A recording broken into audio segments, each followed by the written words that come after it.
어떤 사회학자는 이 시대를 가리켜 무감각의 시대라고 말했습니다. 이 시대의 풍조가 지나치게 이기적이라는 뜻이죠. 성경에 보면 말세에는 극단적 이기심 때문에 세상 사람들이 고통스러워한다고 했습니다. 그 내용이 디모데전서 3장에 나타나 있는데요. 사람들이 자기만 사랑하고 돈을 사랑하고 자랑하고 교만하고 비방하고 부모를 거역하고 감사치도 아니하고 거룩하지 아니하며 무정하며 원통함을 풀지도 않고 모함하며 절제하지 못하고 사나우며 선한 것을 좋아하지 않고 배신하기를 밥 먹듯 하고 조급하고 자만하고 쾌락 사랑하기를 하나님보다 더 사랑한다. 바로 이 시대는 극단적 이기심 때문에 찾아오는 것들입니다.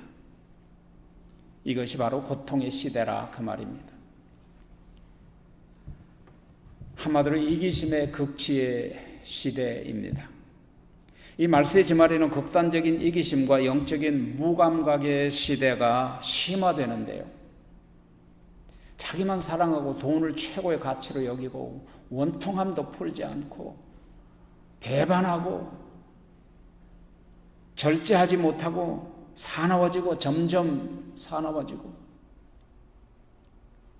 다른 사람의 아픔에 대하여는 전혀 무감각한 그런 시대 사람들을 봅니다. 여러분, 나병의 특징 가운데 하나는 아픈 곳이 있어도 아픔을 느끼지 못한다는 거예요. 손가락이 떨어져 가고 발가락이 떨어져 나가는데도 전혀 통증을 느끼지 못합니다. 그러니까 감각이 전혀 없어요. 여러분, 몸이 아플 때 통증을 느낄 수 있다는 것 축복입니다. 왜냐하면 치유의 길이 있기 때문이죠. 우리가 잘못을 해서 마음의 아픔에 통증이 있다는 것 축복입니다. 왜냐하면 회개할 수 있는 기회가 있기 때문이죠. 유대 초대교회 교회 역사학자 요세푸스가 오늘 본문의 나병 환자에 대한 강해 주석에 보니까 뭐라고 되어 있느냐면, 나병 환자는 당시에 저주받은 자들로 상징하고 취급받고 마치 죽은 자보다도 못하게 취급을 받았다 그랬습니다. 그러니까 인간 이하의 삶이죠. 그래서 나병 환자는 질병이 확인될 그 순간부터 철저하게 인간 사회로부터 추방당합니다. 그들만이 사는 집단촌에서 철저히 숨어서 살아야만 됐습니다. 만일에 사람을 만나면 입을 가리고 나는 부정합니다, 나는 부정한 자요, 나는 부정한 자요 라고 외쳐야만 합니다. 부정한 자라는 자기 선언을 하라는 거죠. 그래야 다른 사람이 피할 수 있으니까요. 만일 그렇지 않고 사람들이 모인 곳에 나타나면 돌을 던져서 그 사람을 죽이도록 했습니다. 참 비참한 인간이죠. 오늘 본문에 보니까 이렇게 시작합니다. 예수께서 산에 내려오시니 수많은 무리가 따르느니라. 이 장면은 마치 마태복음 5장 1절에 예수님께서 산에 올라가시니 제자들이 나오니라 라는 말씀과 대칭을 이루고 있는 구절입니다. 그때는 산에 오르셔서 제자들에게 산상 설교를 시작했죠. 제자들에게 제자 훈련을 다 마치고 이제 8장 1절에는 산상 설교를 마치고 산에서 내려오는 장면부터 시작을 합니다. 이제 일반 세상 속에서 세상 사람들에게 복음 사역을 하시기 위해서 갈릴리 해변으로 내려오신 거예요. 그러자 예수님에 대한 소문을 듣고 수많은 사람들이 구름대처럼 몰려들었습니다. 오늘 본문을 자세히 보니까 깨끗하게라는 말이 연거푸 3번 이상 등장하는데요. 그러니까 오늘 본문의 핵심은 깨끗함을 받는 것입니다. 그래서 오늘 본문에 나타난 깨끗함을 통해서 우리 문단락을 세 가지 교훈을 받고자 하는데, 첫 번째는 주께서 원하시면 깨끗하게 하실 수 있나이다. 본문에 산상수훈 설교를 마치고 하산하신 후에 첫 번째 새로운 사건이 등장하는 장면인데요. 수많은 사람들 속에서 한 나병 환자가 예수님께로 나왔어요. 참 놀라운 장면이에요. 왜냐니까 나병 환자는 율법에 따라서 사람들이 모이는 세상 밖으로 나올 수 없고 일반 사람들과 함께 교제할 수도 없고 그들을 만나거나 그들을 터치하거나 만질 수 없는 그렇게 구별된 사람들이었습니다. 불결하고 혐오스러운 존재들이죠. 나병 환자는 종교적으로나 위상적으로 이런 측면에서 일반 대중과 철저하게 구별시켜서 산속이나 계곡이나 토굴에서 살도록 집단촌을 이루었어요. 제가 그걸 오늘 장면을 말씀을 준비하면서 우리 코로나 시대에 코로나 병에 걸린 사람들을 철저하게 격리시킨 그 모습이 떠오르더라고요. 그들은 소외 계층 중에서 소외 계층이었습니다. 인간 취급을 받을 수 없는 버려진 사람들이죠. 만약 마음대로 세상에 인간 사회에 나와서 다니다가 걸리면 시민들에게 돌에 맞아 죽어야 하는 희생을 감수해야만 했어요. 마찬가지죠. 코로나 시대에 격리를 시켰는데 만일에 그 사람이 나오면 당장에 고발을 하게 되고 경찰이 와서 체포해 가고 그랬던 일이 있었잖아요. 이런 사실을 고려해 볼 때 본문에 등장한 나병 환자가 모든 사람들이 보는 앞에서 예수님께로 나왔다는 그 사실 자체가 굉장히 파격적인 겁니다. 코로나 당시 환자가 예배당에 나가서 예배를 드리는 게 엄청난 파격이었죠. 만일에 그것이 발각이 되면 그 교회를 못질을 하고 대못으로 박아서 움직이지 못하게 만들었잖아요. 나병은 영적인 해석을 해야 됩니다. 영적인 해석은 죄인을 상징합니다. 구제받을 수 없는 죄인이에요. 영적인 의미로 볼 때 인간 죄악의 본질을 지니고 있는 구원받지 못한 모든 인간들은 하나님의 눈으로 바라보면 나병 환자와 같다는 사실이에요. 뭐가 다릅니까? 영적으로 나병 환자들이죠. 나병 환자는 하나님으로부터 저주받은 자로 취급받았잖아요. 믿지 않는 자는 모두 다 영적으로 저주 가운데 있다는 말씀, 여러분 갈라디아서 3장 13절에 보면 예수께서 우리의 저주를 감당하시려고 나무 십자가에 달리사 우리의 저주를 속량하셨다고 했습니다. 그래서 우리가 저주가 떠나가는 거예요.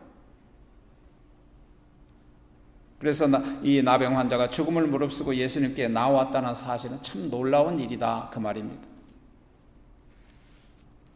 우리가 얼마나 코로나 시대에 벌벌 떨었어요. 딱 한 개 정해주고 못 나가게 하고 몇 사람 이상 못 만나게 하고 그릇소리도 못 가고 어디 많이 모인데 가지도 못하고 교회 가지도 못하고 완전히 정부에서 통제했잖아요.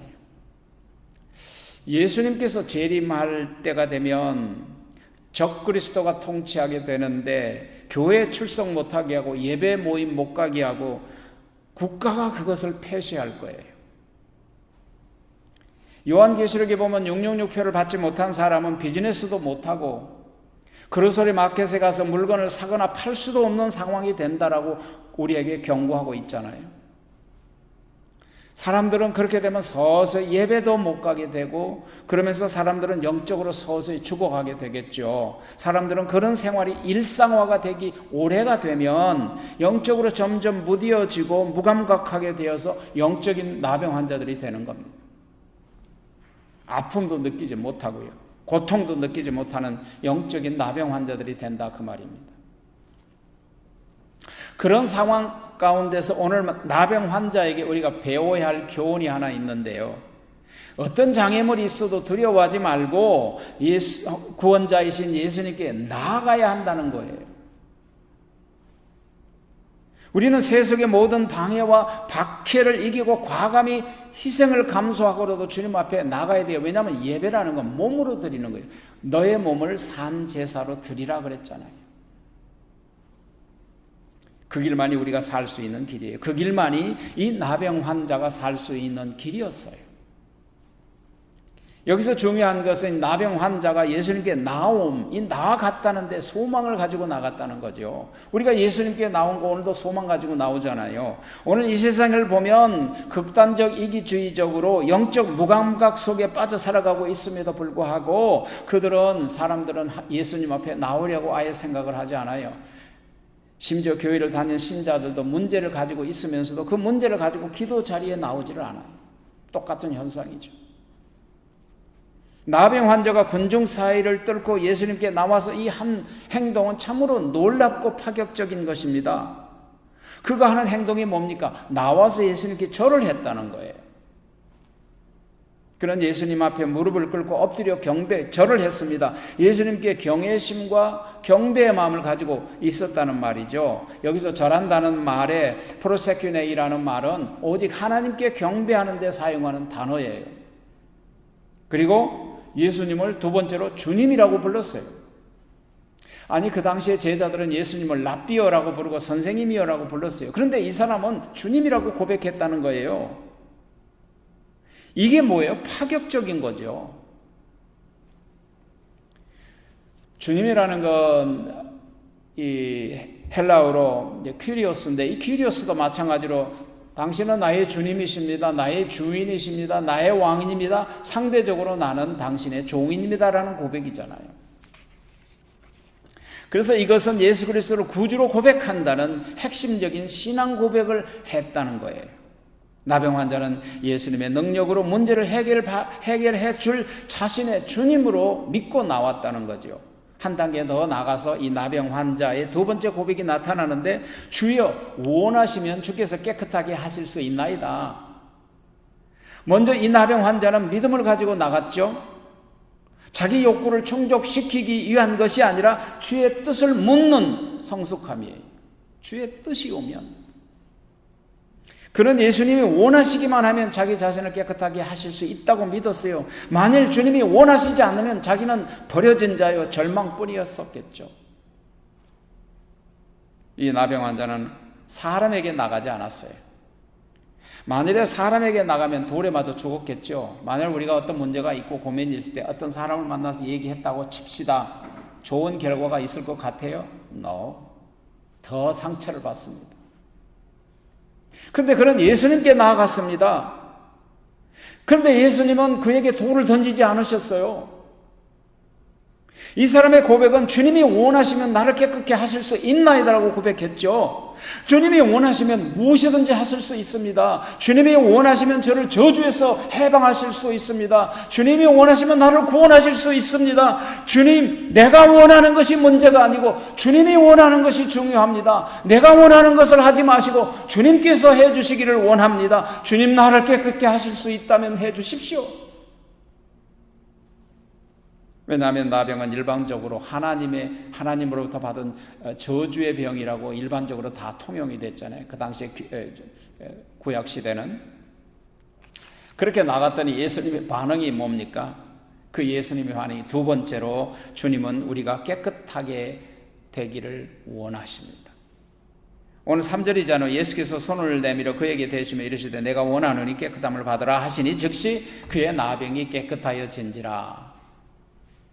여기서 보니까 예수님의 치유의 단계가 보니까 첫째는 손을 내미셨습니다. 그리고 두 번째로는 손을 대셨습니다. 세 번째로는 내가 원한다고 하셨습니다. 그리고 네 번째는 깨끗함을 받으라고 말씀하셨습니다. 먼저 나병 환자에게 이 손을 내밀었다는 것은 이것도 굉장히 획기적인 겁니다.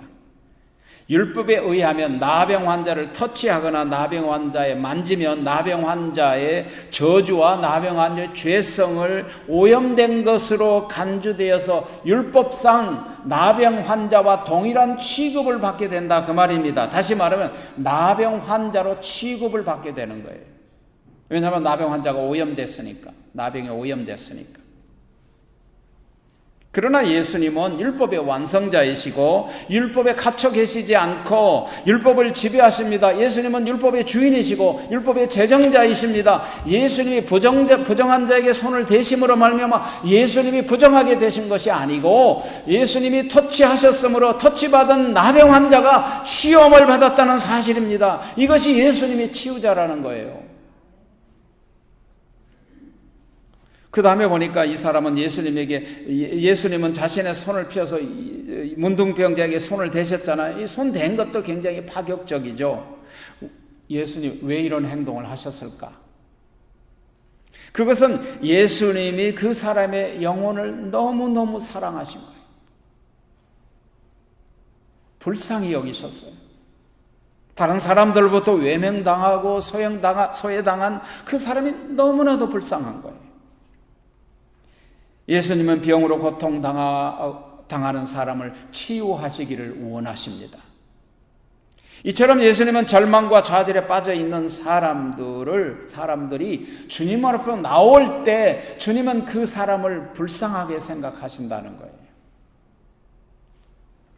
예수님 우리가 죄인 되었을 때 아시잖아요.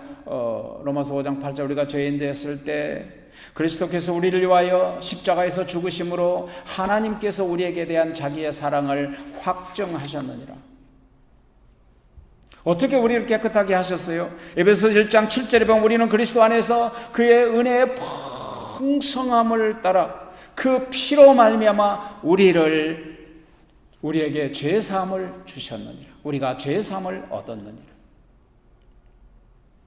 십자가상에서 피 흘려 죽으신 예수님을 현장에서 바라본 사도 바울은 나중에 뭐라고 고백했습니까? 베드로전서 1장 19절에 보니까 오직 흠없고 점없는 어린 양 같은 예수 그리스도의 보배로운 피로 우리를 구속하셨다라고 말하잖아요. 그 피가 우리를 깨끗게 하시는 겁니다. 그렇습니다. 예수님은 문둥병자가 치유받기를 원하셨습니다. 내가 원한다라고 말씀하셨습니다. 예수님은 우리의 모든 세상 사람들은 병에서 노임받기를 원하고 병에서 치유받기를 원하세요. 모든 사람들이 다 건강하게 되기를 원합니다. 모든 사람들이 다 구원받기를 원하십니다. 내가 이것을 원한다라고 말씀하신 거예요. 그리고 말씀으로 치유하셨어요. 내가 원하노니 깨끗함을 받으라 말씀하시니까 즉시 이 나병 환자가 깨끗함을 받았다는 거예요. 이 말씀의 권세입니다. 치유의 선언의 말씀과 동시에 일어난 결과입니다. 이런 예수님의 말씀이 권위와 능력과 초월성을 입증하는 거예요. 이 나병 환자가 그걸 받아들인 거예요. 사람의 말로 듣지 아니하고 하나님의 말씀을 들음으로 그 믿는 자 속에서 역사한다는 데살로니가전서 4장의 말씀대로 이루어지는 거죠. 여러분, 말씀을 믿는 것이 믿음이에요. 이 사람은 믿음으로 나왔고 그리고 그 말씀을 믿었습니다. 그랬더니 어떤 결과가 나타났어요. 세 번째 보니까 주께서 말씀하신 대로 깨끗하게 되었습니다. 세 번째 예수님의 단계, 내가 원하니 깨끗함을 받으라. 자, 예수님이 원하니까 노임을 받았죠. 병에서 문제가 해결됐죠. 나병 환자의 최고의 인생의 소원은 깨끗함을 받는 거였습니다. 혹시 우리 중에 누군가가 어떤 고통 가운데 있습니까? 혹은 절망 가운데 있나요? 건강에 문제가 있습니까? 가정에 문제가 있습니까? 비즈니스에 문제가 있습니까? 예수님은 문제 해결자이십니다. 듣고 넘기면 아무 소용이 없습니다. 예수님은 군중 가운데서 나온 이 한 사람을 만나 주셨습니다. 그리고 저주받은 자를 받아주셨습니다. 손을 내밀어 더러운 나병 환자를 만져주셨습니다. 사실 오늘날 많은 교회에서조차도 한 사람의 귀중성을 쉽게 놓쳐버릴 수가 있습니다. 주 예수께서는 많은 무리들 가운데서 처절한 개인적인 고통과 아픔을 가진 사람이 나왔을 때 그를 품어주셨습니다. 예수님만이 그렇게 하십니다. 영적인 무감각은요, 무서운 저주입니다. 기도와 말씀, 묵상에 대한 열정이 상실되어 버립니다. 영적인 무감각은 하나님과의 관계가 끊어지고 멀어져 버린 상태예요. 그래서 하나님과의 관계가 끊어진 사람은 영적인 무감각의 핵심적인 특징이에요. 신자가 예수님과의 관계에 친밀함을 유지하지 못하고요, 그분의 임재와 사랑을 느끼지 못하면서 영적인 무감각에 빠져진 사람이 많아요. 무서운 영적인 무감각의 나병 환자와 같은 입장입니다. 또 하나의 영적인 나병 환자의 특징 가운데 하나는 매너리즘입니다. 매너리즘. 신앙생활의 형식화예요. 땅만 밟고 가는 거죠. 기도와 예배, 말씀 묵상이라는 것이 습관적으로 이루어지는 거예요. 이사야 선지자는 이런 상태의 영적인 매너리즘에 빠져있는 이러한 이스라엘 백성들을 향하여 이사야서 29장 13절에 보면 이 백성들이 입술로는 나를 사랑한다나 마음으로는 멀도다 그랬습니다. 이 매너리즘의 특징입니다. 어떻게 영적인 무감각인 나병 환자에서 우리가 탈출할 수 있을까요? 그것은 믿음을 가지고 오늘 이 사람처럼 주님께 나가야 돼요. 희생을 무릅쓰고 나가야겠죠. 그 길밖에 다른 길이 없습니다. 그때 예수님이 우리를 터치하세요. 성령의 터치함을 받습니다.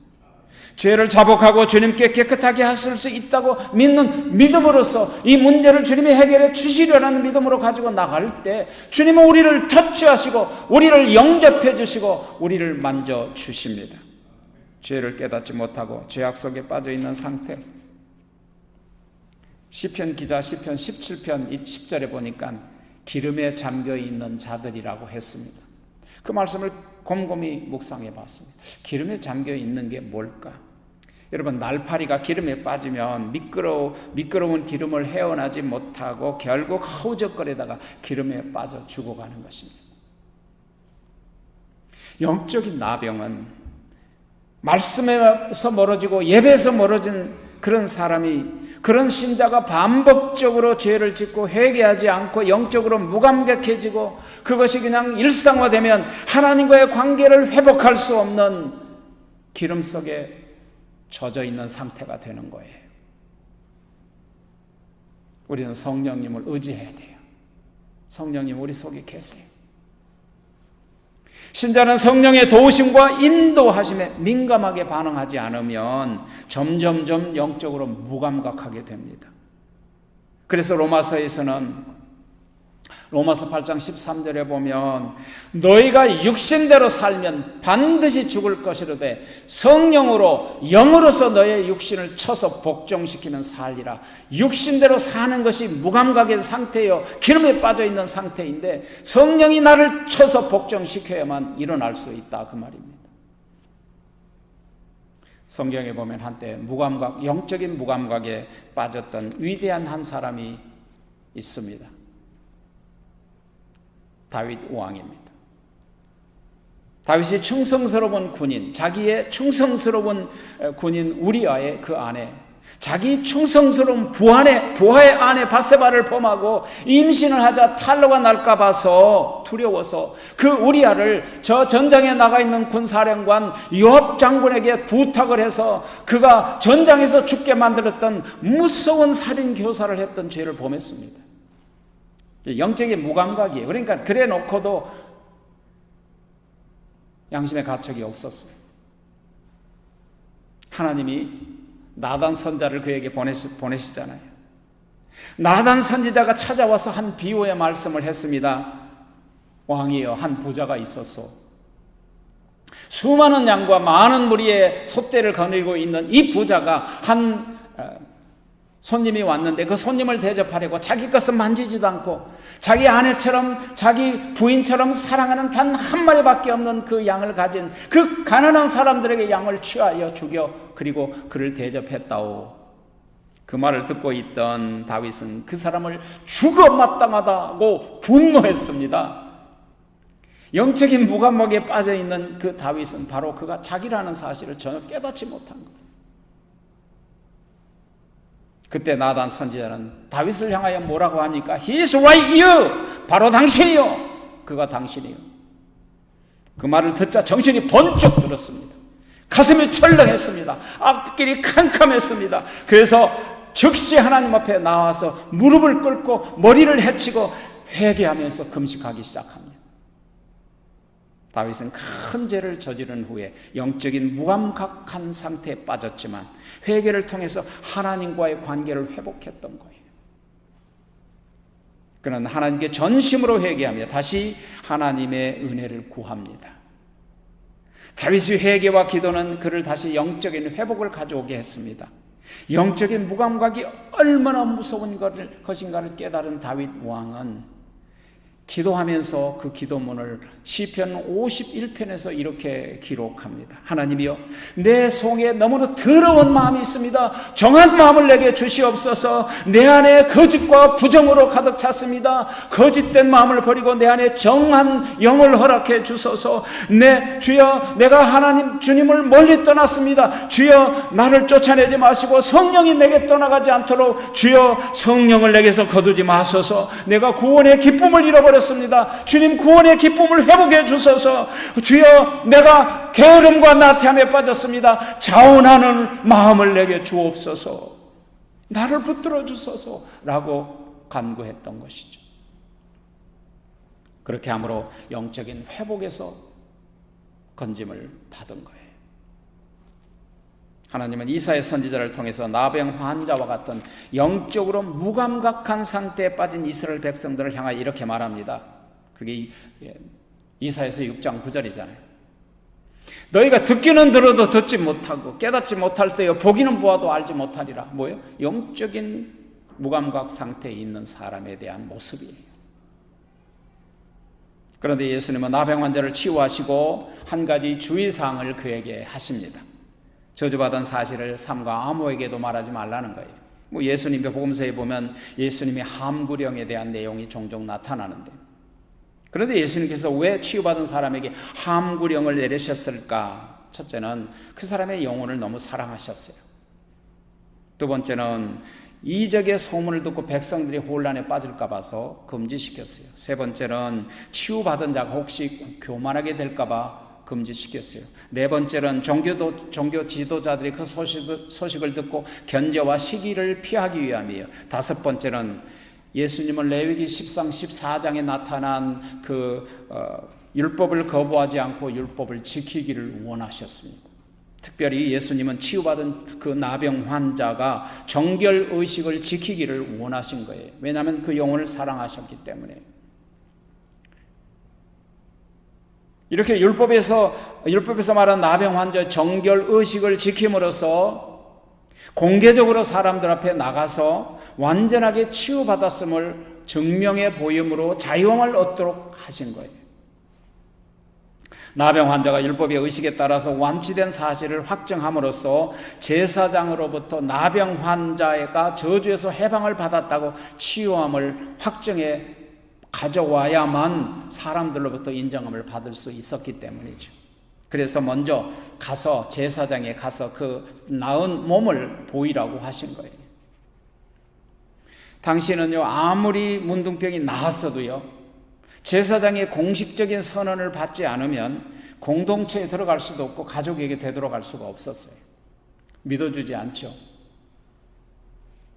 그러므로 모세에게 명한 예물을 드려서 저에게 증거하라고 하신 겁니다. 이것은 예수님께서는 모세 율법에 순종하는 모습을 보였어요. 법을 지킨 모습입니다. 여러분, 예수님은 율법을 폐하려고 오신 것이 아니고 그 율법을 완성하시기 위해서, 온전하게 하기 위해서 오셨습니다. 주님은 우리의 병 낫기를 원하십니다. 주님은 우리의 문제가 해결되기를 원하십니다. 어떤 문제를 가지고라도 믿음으로 주님 앞에 나아갈 때 주님께서 해결해 주실 줄 믿습니다.